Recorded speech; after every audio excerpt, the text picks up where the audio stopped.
commencer ce tuto, vous prenez de la pâte noire, vous l'étalez assez finement, vous la coupez bien avec les bords bien droits, vous l'insérez sur votre support de bague, donc là c'est en laiton. Donc le support vous pouvez le retrouver également sur la boutique de Pearl & Co. Je l'avais eu lors d'un précédent partenariat, mais si vous n'en avez pas, vous pouvez très bien utiliser une canette de soda, il n'y a pas de souci. Donc là je vais faire plein d'engrenages de la même taille, donc en utilisant toutes les pâtes que je vous ai présentées lors du partenariat, donc que ce soit l'or antique, l'or 18 carats, l'argenté à paillettes, le bronze, le cuivre, et je crois que c'est tout. C'est déjà pas mal. Donc au niveau de comment faire les engrenages, donc là j'ai passé assez rapidement parce que comme vous voyez la vidéo est très accélérée, parce que sinon la vidéo durait 1h30. Je ne vais pas vous imposer ça, mais voilà, je l'ai vraiment accéléré. Mais si vous voulez voir comment plus en détail et moins rapide comment faire des engrenages, je vous invite à aller jeter un petit coup d'œil sur ma vidéo, je vous la mettrai en barre d'infos, sur comment faire des engrenages. Donc là je vous laisse en compagnie de la vidéo et je vous reprends tout de suite après.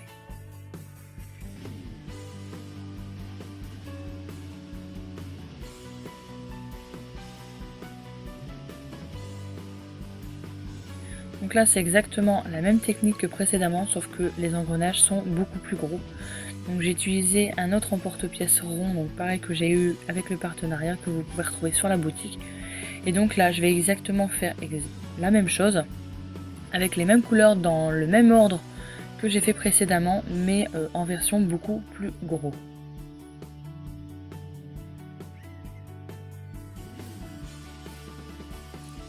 Et j'ai oublié de préciser, je fais un trou au milieu, comparé au précédent que je ne faisais pas de trou.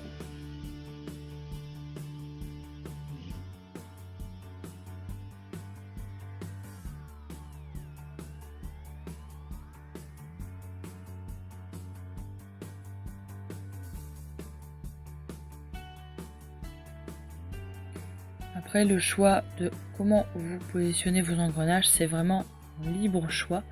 Là, moi, j'ai voulu tout simplement faire un chemin en fait au milieu du bracelet avec les engrenages, mais après, vous les mettez vraiment comme vous le souhaitez.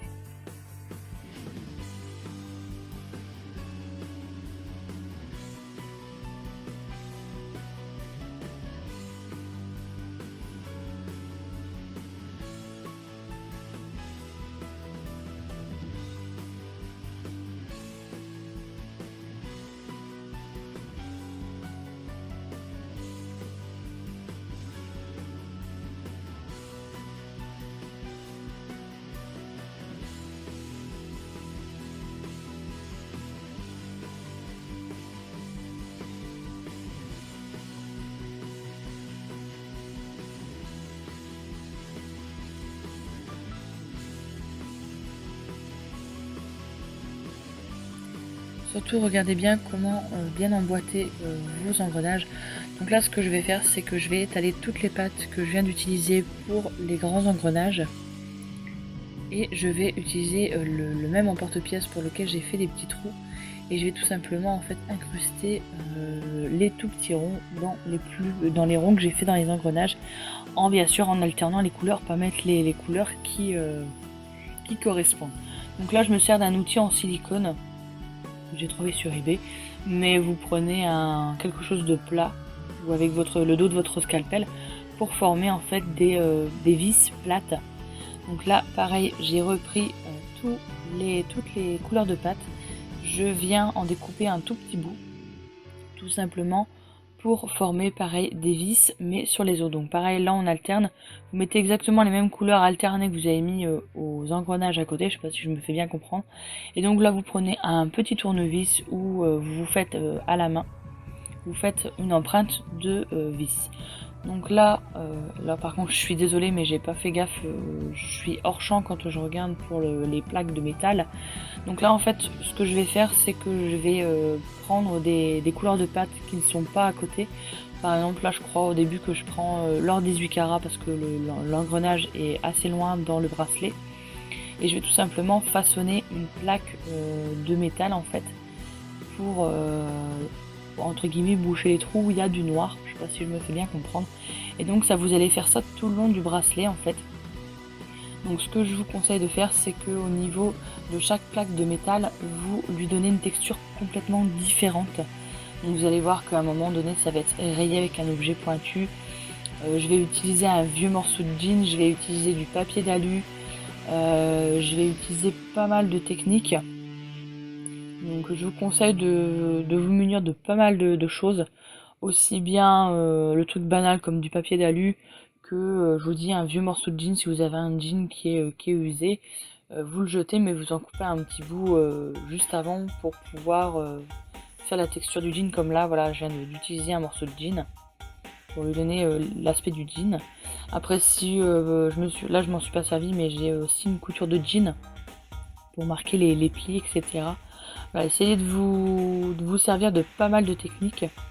Ensuite, là vous n'allez pas voir, mais entre chaque plaque, je vais faire un sorte de tressage. Là on le voit, voilà, j'ai fait des petits trous avec mon dotting tool et je vais faire un sorte de tressage en fait, pour comme si on avait tressé les deux plaques de métal entre elles. Et avec celle d'à côté, je vais tout simplement y mettre des petites vis.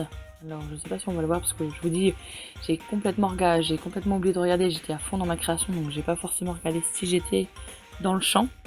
Visiblement non, donc je m'en excuse.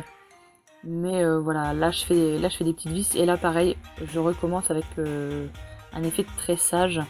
Donc c'est ce que je vous conseille de faire, soit d'alterner entre les tressages, soit de faire des petites vis pour vraiment comparer les, comme si on avait collé les deux plaques de métal qui se collent en fait entre elles.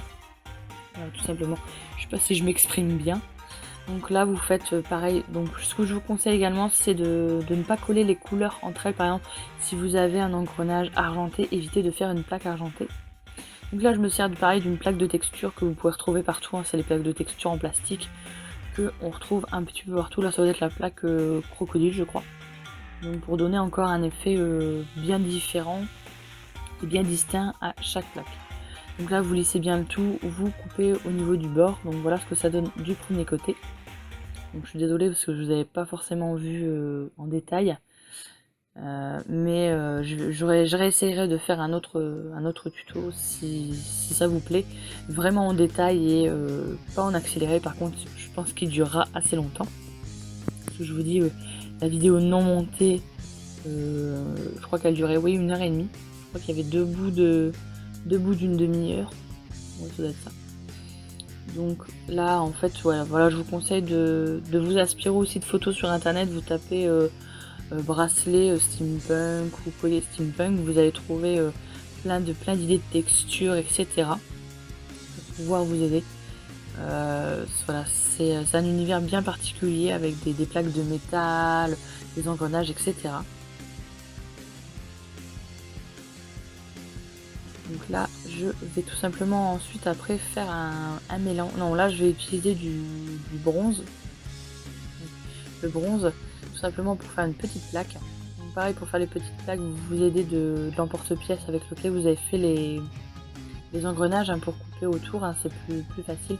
Donc là, en fait, comme les deux couleurs se chevauchaient, j'ai tout simplement mélangé de l'or antique avec un peu de noir pour avoir encore une autre couleur beaucoup plus foncée, celle-là. Donc là vous voyez bien que je me sers de l'emporte-pièce pour enlever les petits morceaux et que ça corresponde bien avec les engrenages que j'ai installés tout simplement. Donc rien de plus facile, vous installez, vous plaquez, vous utilisez d'un outil pour enlever le superflu, voilà comme là, et vous coupez tout simplement le superflu et ensuite vous tenez un effet comme vous voulez. Donc là je vais utiliser donc des tampons. Donc en fait les tampons que j'utilise, les petits tampons, c'est tout simplement la même plaque que je vous ai montré lors du partenariat, sauf que c'est de l'autre côté en fait, les dessins sont en relief. Donc on le voit, je m'en sers comme tampon, donc j'ai découpé la plaque et je m'en sers comme tampon. Donc là on passe à la patine, donc vous utilisez de la peinture acrylique noire. Vous en mettez un petit peu, bien dans les creux, dans les plis, enfin vous recouvrez complètement de noir comme sur la vidéo.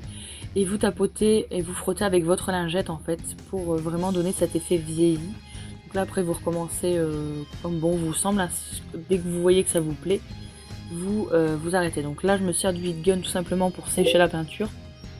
pour éviter que d'attendre trop en fait, hein, tout simplement. Donc là, la peinture sèche assez rapidement, hein, du fait que c'est de l'acrylique, ça sèche assez rapidement. Donc là j'ai mis sur le plateau parce qu'en fait avec le heat gun la pâte commençait à se ramollir. Donc bien sûr j'ai oublié de préciser, vous faites bien la patine après avoir cuit complètement la création. La création doit passer au four. Donc là j'utilise de l'alcool en fait pour ramollir mes pinceaux qui ont trempé et que j'ai nettoyé dans le vernis, mais ça les poils durcissent. Donc là je me suis rendu compte que le pinceau était trop gros, donc j'en ai pris un autre. Donc là vous vernissez bien partout, donc je vous conseille un vernis assez brillant. Donc là j'utilise le triple gloss de chez Déco Art, je crois que ça doit s'appeler comme ça. Donc bien partout, dans les petits coins, dans les petits stries des engrenages, etc. Vraiment bien partout.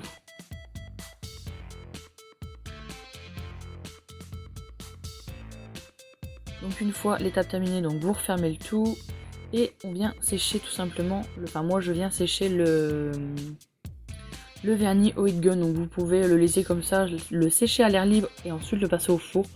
Moi je trouve que c'est plus rapide au heat gun, après c'est chacun, enfin ça dépend après le vernis que vous utilisez, c'est vraiment chacun son choix. Donc voilà, le bracelet est maintenant terminé. Donc là je le porte, hein.